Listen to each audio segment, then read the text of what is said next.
All right, guys, episode 21. We're doing Q&A today. What's the topic today? Today we got investing tips and tricks.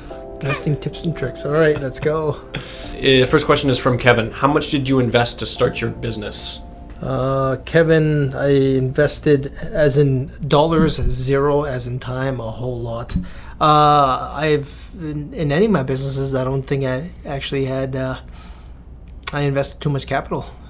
Maybe a few $100 just to get the corporation started. So probably $1,000 is what I first started with to start the company, and then everything after that was sweat equity. It was just working and back then making calls, meeting people, getting the deals in.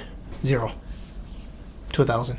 0 to 1,000. Those were just kind of like permits or anything that you needed. Like, did no, you even need the cash I didn't do need. it? I didn't need any of that stuff. I just all I had to do was form the corporation, and really I didn't need to form the corporation. I just wanted to do it the proper way from day one. Mm-hmm. Most people get involved in sole proprietorship, which you don't need a company, and at that stage it's just depending where you are, whatever regulation is. Obviously in Vancouver and British Columbia, there's GST that you need to get in certain, if you're in one of those businesses that need to collect GST. But yeah, besides that, like nothing. You don't really need that. Especially like if you're in a service business, there's no real cash that you need to start. Yeah. You can go get your first clientele, make the calls, straight equity, straight like sweat equity, right? Have sweat equity until you get your first clientele, make your money there, and then, build a website, build social media, anything like that. Then you start building the foundation after. Yeah. Investing comes like cash investing or monetary investing is not paramount at the beginning for a service business. No, not for a service business. Now, let's just say service is to fix something and you need tools. Then, that's a little different. Now you got to go and, go buy your tools. This and is a tool too, this is all tools, right? Yeah. But most of the time, people will have a laptop, they'll have a phone, they'll have this prior to starting. They'll use their own stuff until they get the cash to go and buy it. Right. Okay, next question from Hota or Joda. I'm assuming Hota.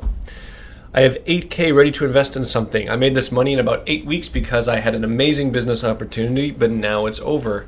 What would you recommend me do with it? Almost done with my medicine career. It's paid and I have savings for my master's degree, so I want ideas to invest in something good. 24 years old and I have some time. Meanwhile, I do my last year of medicine since the schedule is the best since I had started. Not really sure about that last part there. But do you have advice, please? Yeah, he's in school. Yeah. I would just go to a fund manager, go into your bank, and wherever you are, is it 401k in the U.S. if it's RSPs here, RESPs, or invest that in the stock market. I would just go $8,000. You can just go and talk to a few of the financial advisors and see what their opinion is. This is not a stock show, so I'm not gonna give any recommendations on that, and clearly I can't. You need to talk to your financial advisor about that. But I would say, just go into your talk to somebody that can help you there and invest that way.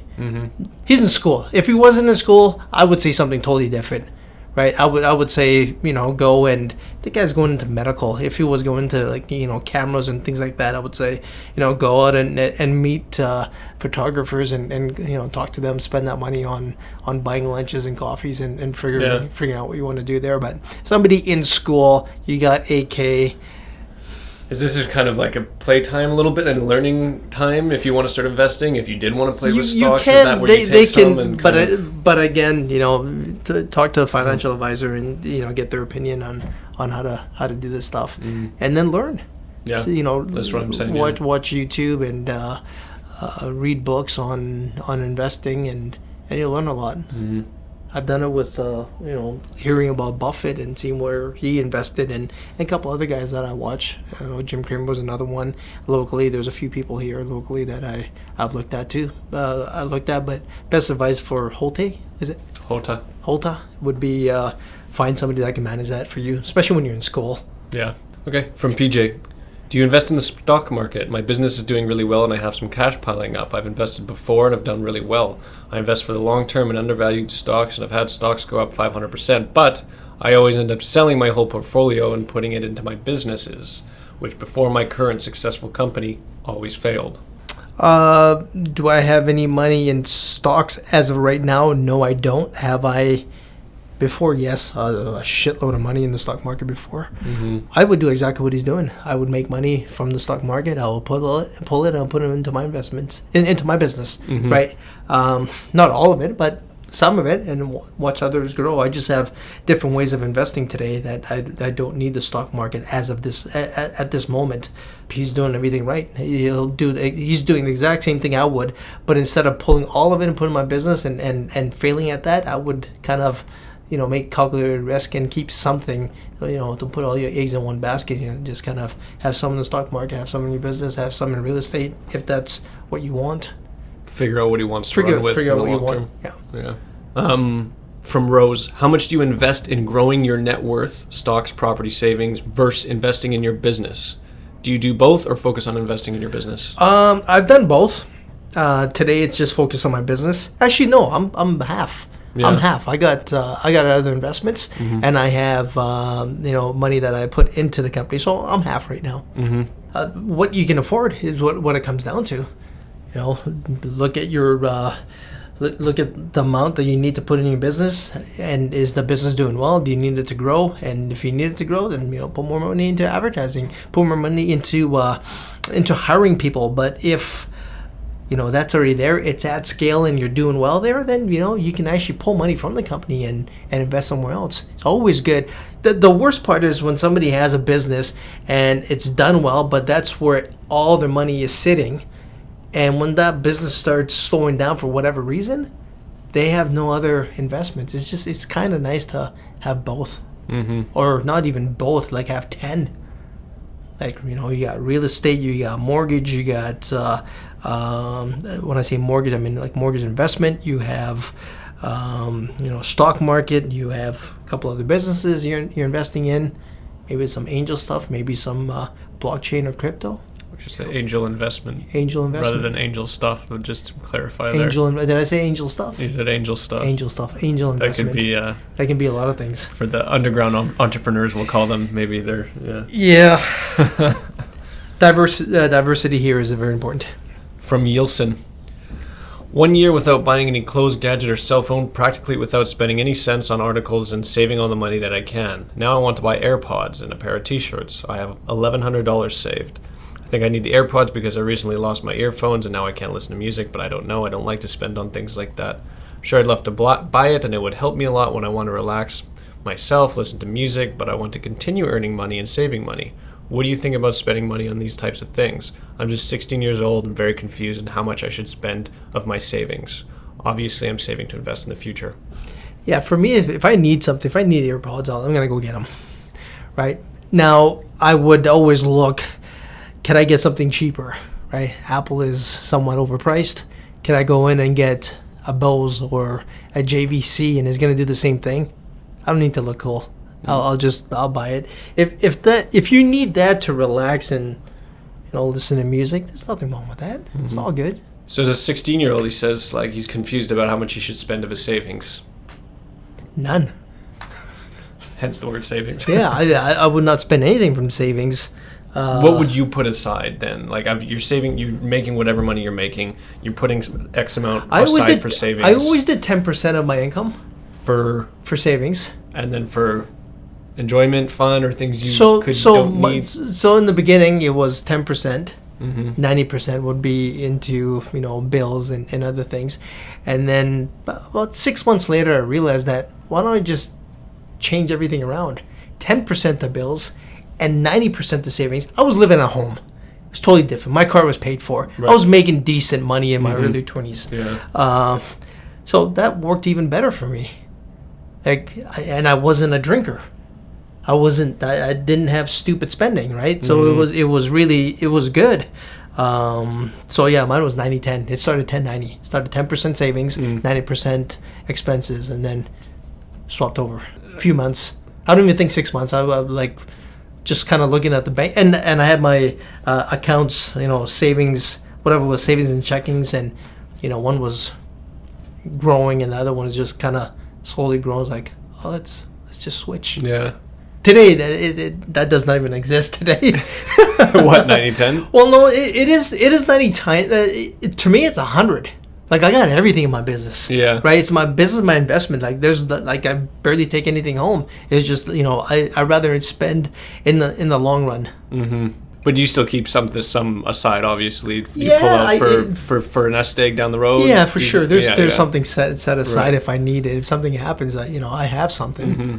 Basically, the moral of the story is save as much as you can with what you're making. Yeah. Yeah, As whatever much that as you number can. is, if that's 87 or 73. This is what I do, right? Okay, what's my budget? This is my budget. Okay, great. How can I cut that even in half? Right. It's interesting. Not as much today than as like a year ago, 2 years ago. I go to friends' places. They have a cell phone and a house phone. What do you need a house phone for? Get rid of it, right? They have like for me, cable. I get rid of cable. I only need it during football season. Once that's done, it's gone. I don't need that additional expense. So I always look at things like that. When can I cut? I had a call from my cell company, and they said, "Hey, look, for $5 more a month, you can increase from, I don't know, whatever gigs to this many gigs, like double the gigs." I'm like, have I been going over? It's like, no. Where am I? Like half of that. Then why would I spend $5 to get more? Should be taking $5 off my bill. Right? And I'm like, oh, it's only $5. And I said, look, in 10 years, that's $600. Right? And then 600 at compounding, and that's what I do. Yeah. Last question from John. Got an extra $2K today, and I don't know if I should invest or keep saving. How old is this guy? Maybe 30s? Maybe say 30 to 35, maybe. That's hard to say. I would just look into his account, see what's in there. If there's nothing, if it's negative, then yeah, save. Yeah. But if it's, you got a couple $100,000 in there, you got $2K, take $1,000, go enjoy yourself. It's summer. It's summer. I don't want to end this. You went from 90-10 to being go enjoy like $1,000, like $2,000. Look, if this guy's sitting with $2 million, and he's got $2K there. Well, let's take that in there. Let's just say he's got standard amount, whatever the average is for, say, a 30-year-old. So right? and you have your savings. Take 80 of that, right? Take 80 of that. 80%, which is 1,600. I would put that into savings, and I would take that additional 400 and take your staff to Butcher and Bullock.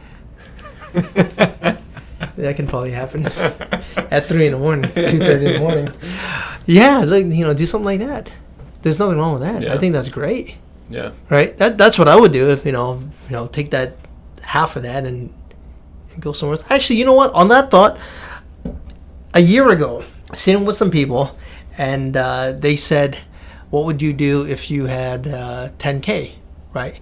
I just sat there and I want to listen to these guys, and they're like, "Oh yeah, I would have the biggest party. I'll do this. I'll go do this. I'll go do this." What would you do? I'm like, I would take that 10.